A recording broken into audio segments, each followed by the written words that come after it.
dari Pak Paulus.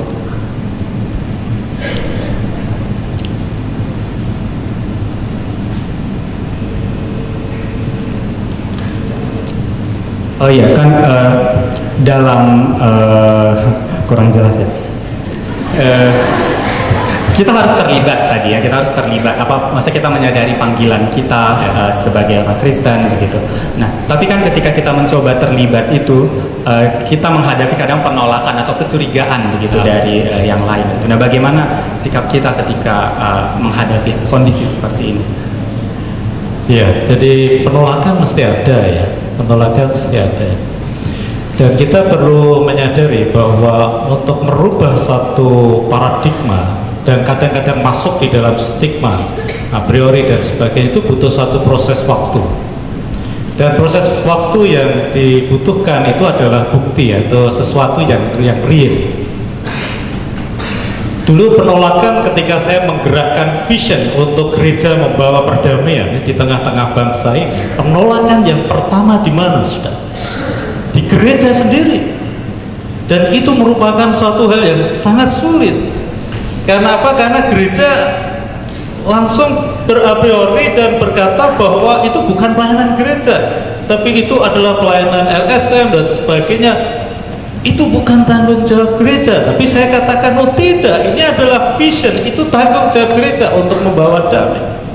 Dan itu butuh waktu 10 tahun Pak, untuk merubah suatu paradigma bahwa ini juga menjadi satu bagian pelayanan gereja. Karena apa? Karena di Indonesia ini kita sudah sangat kuat di dalam budaya agraris.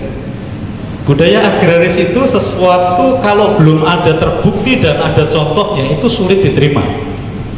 Ya, tetapi kalau sudah ada yang memulai dan ada contohnya dan berhasil itu baru diterima. Maka ketika saya hendak menyodorkan lembaga Mennonite Diakonia Service, bagaimana gereja berdiakonia di tengah-tengah bangsa dan negara ini, itu butuh proses waktu yang lama, 10 tahun. Dan setelah ada buktinya, maka gereja bisa menerima. Nah sekarang yang eksternal penolakan tentu ada, tetapi buktikan bahwa kita benar-benar memiliki motivasi yang tulus. Oleh karena itu Yesus ajarkan, hendaklah kita cerdik seperti ular, tetapi tulus seperti merpati. Ketika kita datang pada mereka, kita bukan dengan suatu motivasi yang ingin membuat supaya mereka jadi Kristen, supaya mereka jadi anggota gereja kita. Oh tidak, motivasi kita adalah tulus membangun persahabatan dengan mereka dan tulus untuk memberitakan Injil kepada mereka. Ingat ya, di dalam pemberitaan Injil, PI itu bukan identik kita pergi ke gunung di tempat-tempat terpencil untuk bangun gereja. Oh tidak, itu pun juga PI, tapi itu bagian dari PI. PI adalah memberitakan Injil. Ketika ada mahasiswa ikut menegakkan di aspek keadilan, saudara ber-PI. Menegakkan aspek kebenaran, saudara ber-PI. Ketika membawa perdamaian, saudara ber-PI. Dan mencintai, mengajarkan mencintai lingkungan, kita ber-PI. Buktikan, maka penerimaan itu akan terjadi. Terima kasih. Terima kasih. Kalau Pak, bagaimana Pak ketika kita melihat ya bahwa ada katakanlah penolakan begitu ketika Bapak berusaha untuk terlibat paling di politik seperti itu, bagaimana Bapak menyikapi hal ini ketika di awal-awal menghadapi penolakan seperti itu? Saya mungkin agak kasar sedikit Pak caranya Pak. Jadi waktu saya masuk ke politik, ya sama saja, dicap kafir, gereja menganggap saya ambisi mau ke politik, yang kelompok Islamnya menganggap saya missionary in disguise, dibiayai Vatikan untuk melakukan kristenisasi. Ya saya mungkin orangnya memang cuek aja sih. Saya nggak pernah merasa saya minder sebagai orang minoritas. Ya kalau kamu ribut sama saya bilang, kalau kamu rasis sama saya lawan sampai mati. Emangnya punya kamu negeri ini? Nggak ada urusan. Kalau kamu bilang kamu lebih berhak atas negeri ini, kita sama-sama buktikan siapa yang tidak korupsi. Saya tantang. Nah, misalnya contoh kan macam-macam dulu. Bilang mau nyantet saya gitu kan. Bilang sama nenek saya lagi ngancamnya. Nenek saya waktu itu umurnya 82 tahun kalau nggak salah. Kasih tahu cucu kamu itu ya, tidak sampai 3 bulan pasti dia muntah darah, pasti dia mati. Makanya saya nangis-nangis sampai tante saya, sampai bapak saya. Terus saya tanya nenek saya, gimana yang ngomong seperti apa? Saya nggak ingat, 82 tahun dia mana ingat yang ngomong seperti apa. Nah, pas saya mencapai 100 hari waktu itu jadi bupati, ya saya tantang aja. Udah 100 hari, 3 bulan kan berarti nggak mati dong, lewat 10 hari kan lumayan. Dia nggak mati kan. Kalau saya buka aja tantangan. Kalau memang yang punya ilmu hitam hebat, mari kita ngadu ilmu sama saya. Kamu jampi 1 gelas air, saya jampi 1 gelas, lihat siapa minum, siapa yang mati. Kalau berani muncul loh, kalau saya ngancam. Lalu ajudan saya bilang, jangan lupa, kalau ada ilmu yang hebat muncul kan bapak repot. Terus saya bilang, kenapa kamu takut? Kalau dia muncul berarti dia yang ngancam saya, tangkap.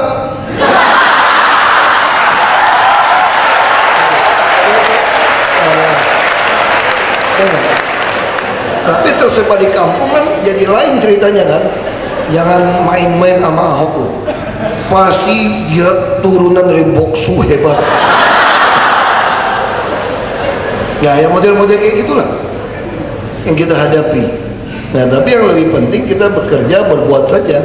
Misalnya waktu saya jadi bupati, saya dipilih 37,13% waktu itu. Jadi kalau kita ke warung kopi lewat, masih ada yang rasis bisa ngomong, itu si kafir mau kemana itu?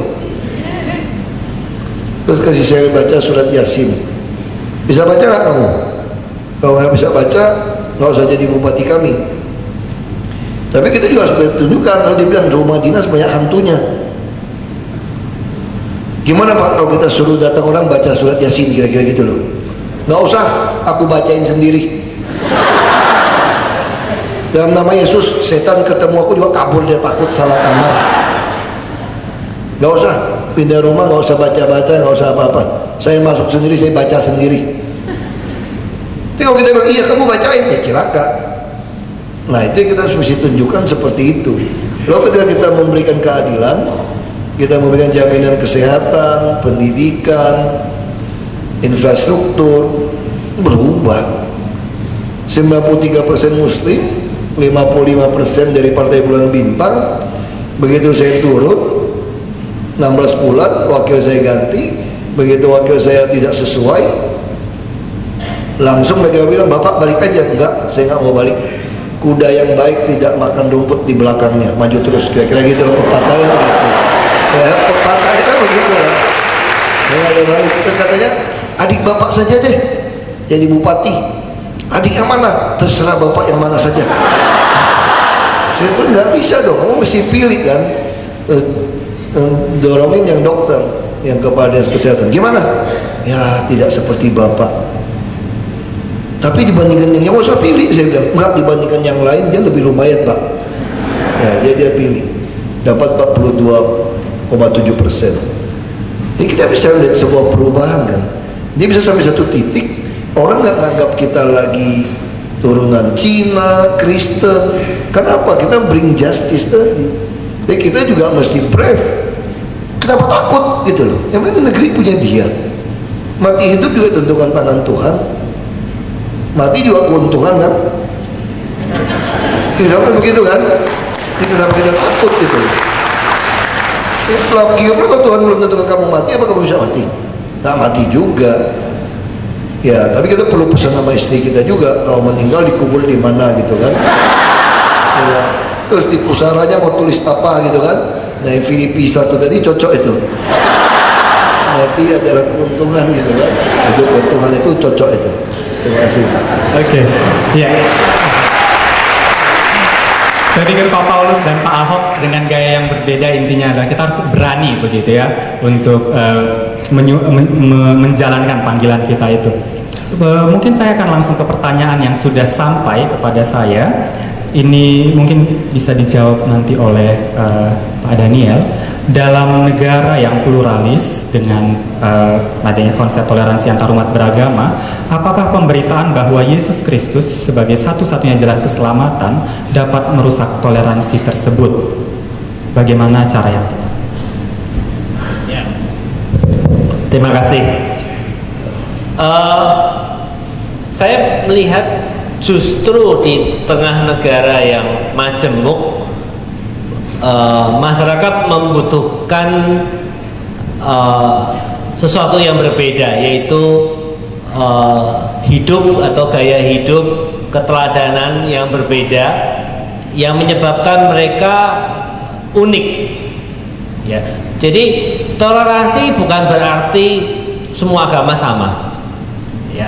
Toleransi bukan berarti saling menghilangkan, atau pluralisme bukan berarti saling menghilangkan keunikan masing-masing agama. Tetapi justru toleransi yang sejati adalah menghargai perbedaannya, ya, dan menerima perbedaan itu.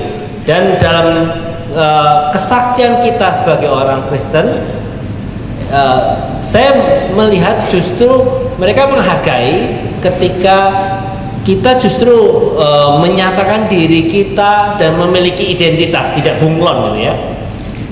Tapi kita memiliki identitas, tetapi seperti yang saya katakan, tunjukkan perbuatan baik kita sehingga nama Tuhan yang dipermuliakan. Gaya hidup teladan tadi seperti Pak Pendeta Paulus katakan, itu yang utama. Ya. Jadi kita bukan memaksa, ya, atau memaksa untuk merubah keyakinan mereka gitu ya, karena itu Tuhan, ya. Tugas kita adalah seperti surat Kristus yang terbuka. Tugas kita adalah menjadi saksi bagaimana pengalaman kita, saksi hidup bersama dengan Kristus. Jadi itu pendapat saya. Kalau dari Pak Paulus bagaimana, Pak? Kalau identitas kita tidak jelas, maka kita tidak akan bisa hidup secara plural. Identitas harus jelas, keyakinan harus jelas, ya. Ini bedanya antara religiusitas dengan spiritualitas. Religiusitas itu terkait dengan masalah dogma, ajaran, akidah, dan itu sangat internal. Itu dalam hubungan keyakinan kita dengan Tuhan. Ketika kita mau hidup bersama, kita bukan mengedepankan religiusitas, tetapi kita mengedepankan spiritualitas, nilai-nilai dari religiusitas itu. Dan disitulah akan bisa terbangun saling menghargai sekalipun kita berbeda. Itu bedanya religiusitas sama spiritualitas. Satu hal yang penting dalam pengalaman saya ketika berhubungan dengan teman-teman dari Muslim, ya, dan Pak Ustadz, dengan Pak Kiai, dengan laskar-laskar, mereka selalu berkata gini, Pak Paulus, kita berbeda. Lakum dinukum bayaki, agamamu agamamu, agamaku agamaku. Jangan mencampur adukan, jangan berbicara tentang akidah. Oke Pak Ustadz, biasanya awalnya seperti itu, saya katakan oke.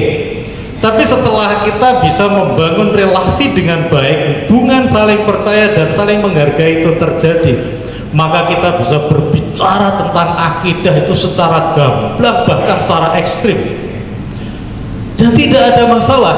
Saya pernah ditanya begini dengan beberapa teman ustaz, Pak Paulus, kalau di Al-Quran itu banyak menyebut tentang Isa, apakah di Alkitab pernah menyebut tentang Islam?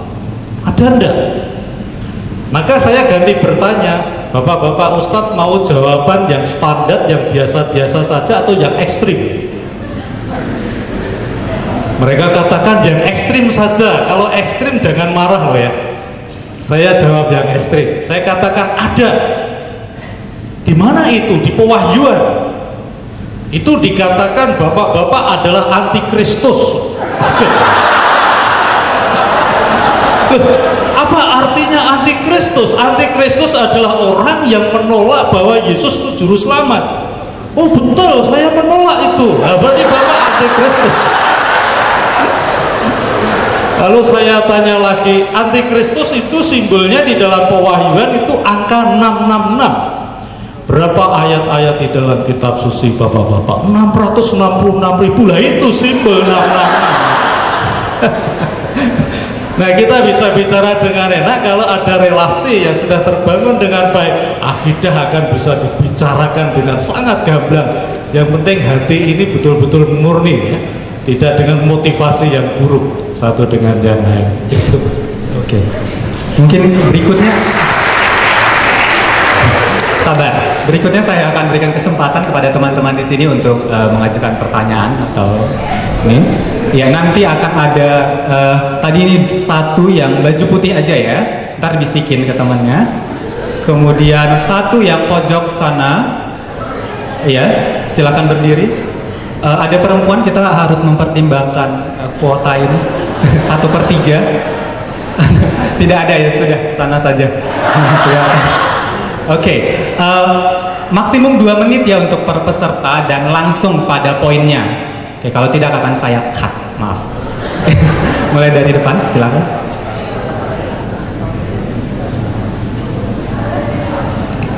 Sebutkan nama dan asal ya. Ya.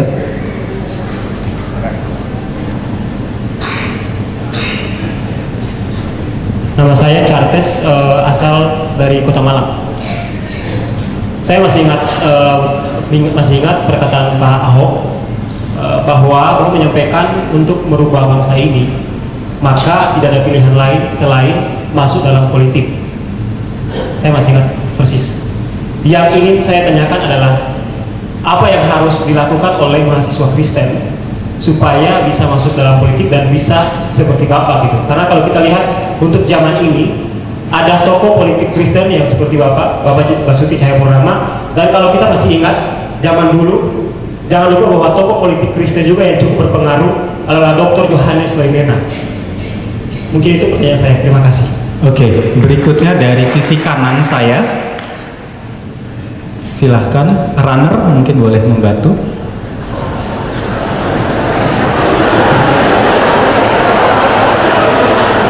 Ya, ya.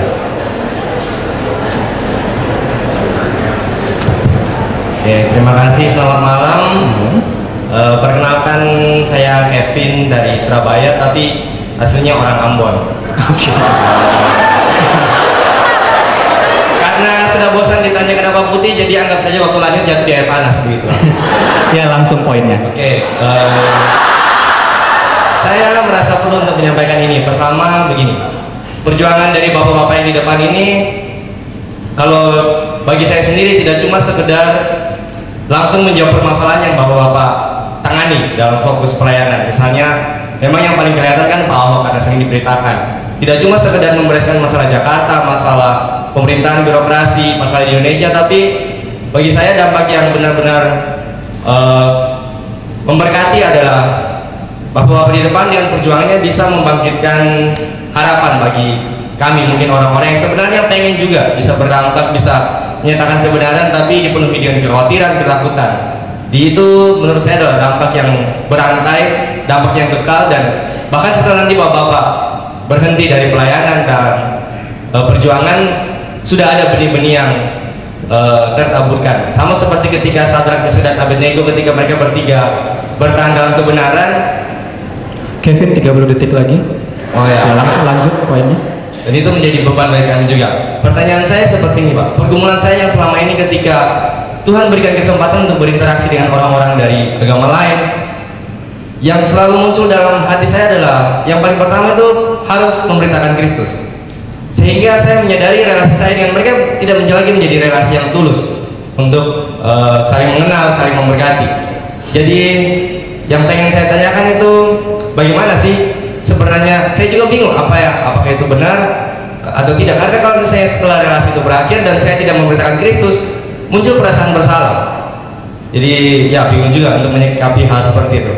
Terima kasih karena sudah menjadi contoh nyata, tulus seperti merpati dan cerdik seperti ular. Oke, terima kasih. Lanjut di sisi kiri saya. Tadi siapa yang ingin bertanya? Ya, runner mungkin. Oh sudah, silakan. Operator.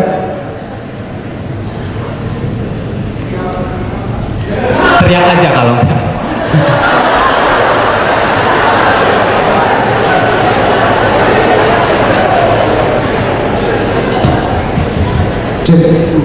Ya, terima kasih buat kebaikan hati moderator sudah memberikan saya kesempatan. Perkenalkan, saya Alfian dari jurusan Ilmu Komunikasi, Fakultas Ilmu Sosial dan Ilmu Politik Universitas Airlangga Surabaya.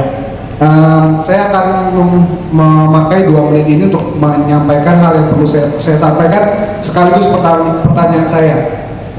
Tadi kan sudah ditayangkan di awal video tentang pengerusakan gereja. Nah, saya harap teman-teman juga bisa berpikir kritis gitu ya, karena khususnya media massa televisi sebagai institusi tentu punya agenda dalam menayangkan sebuah berita. Maka dari itu kita sebagai pemirsa perlu berpikir kritis. Berita pengerusakan gereja dalam bahasa Inggris tadi tidak cukup dilihat dari tindak eksekusi yang anarkis saja, tapi juga dilihat dari alasan kenapa gereja itu dirusak. Mungkinkah justru masalah ada pada perizinan pembangunan gerejanya? Nah, seringkali kita membawa agenda kita masing-masing atau kepentingan kita masing-masing. Nah, berkaitan dengan itu, pertanyaannya, bagaimanakah sikap kita yang seringkali sudah tulus menghadapi orang-orang yang bersikeras dengan kepentingannya? Sekeras apa kita berupaya menegakkan kebenaran dalam rangka dipanggil untuk kemuliaannya dengan tetap menghargai orang lain? Terima kasih. Oke, terima kasih Alfian.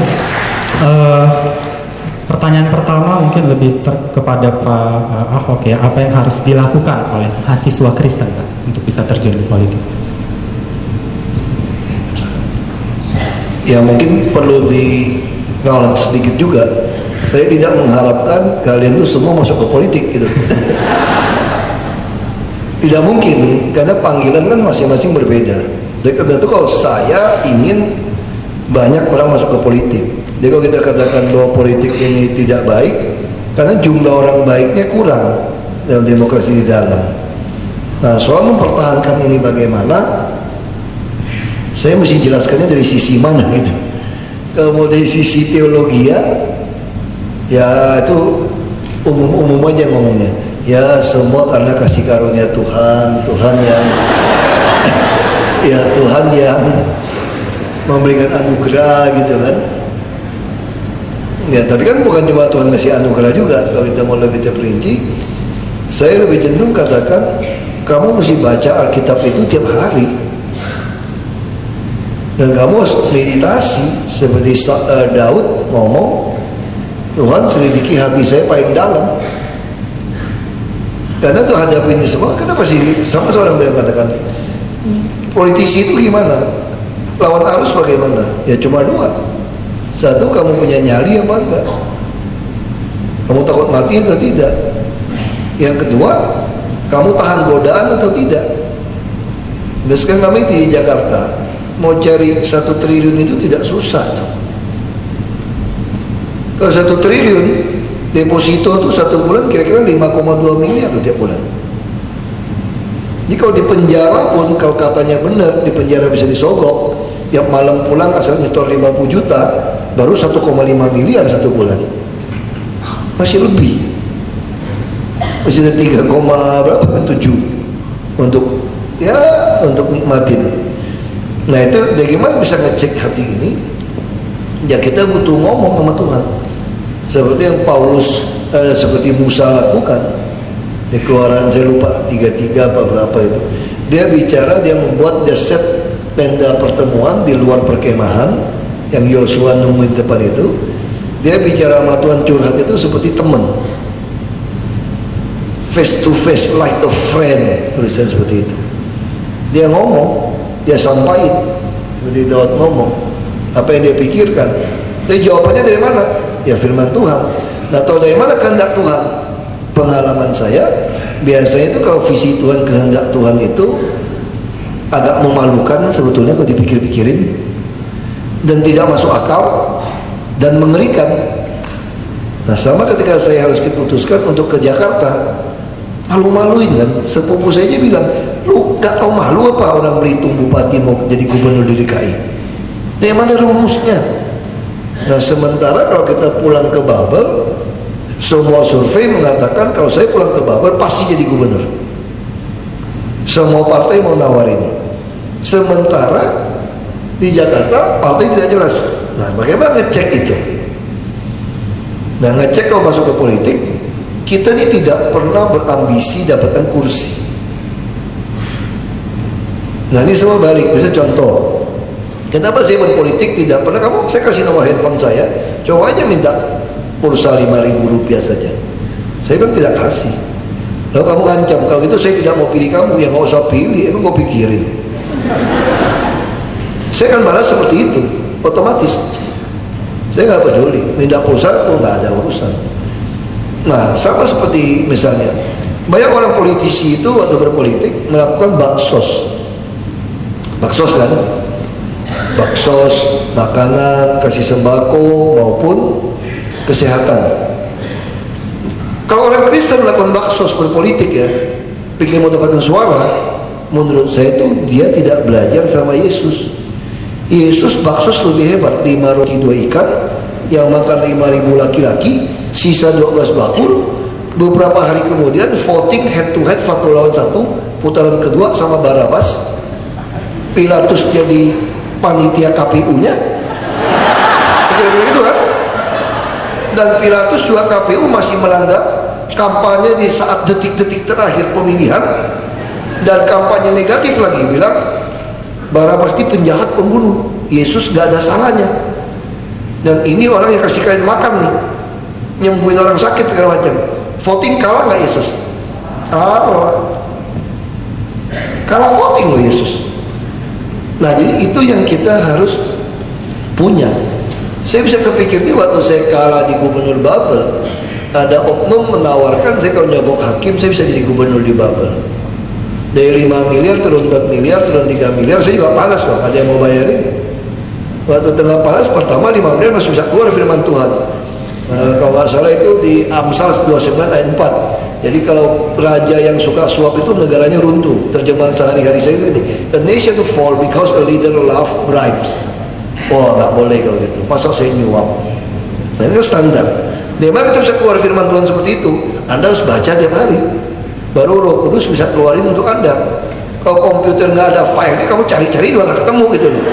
Karena Roh Kudus tidak mungkin mengeluarkan firman yang baru kan. Pasti firman yang sudah ada, diingatkan, buku pernah Anda baca, firman Anda baca, nyanyian pernah Anda nyanyikan, atau khotbah pernah Anda dengar, itu yang keluar. Nah, waktu meditasi seperti itu, ini akan keluar, kita nggak mungkin lakukan. Turun 4 miliar, masih sama. Turun 3 miliar, aku nggak mau dengar lagi. Itu juga ada emosi dong pengen jadi kan. Nah, mesti tanya istri kita nih, penolong, katanya begitu kan, firman Tuhan yang ngomong. Nah, saya tanya, gimana, bayar nggak jadi gubernur nggak? Istri saya sampai nyelonong, terserah kamu mau jadi murid Yesus apa murid Barabas, dia begini.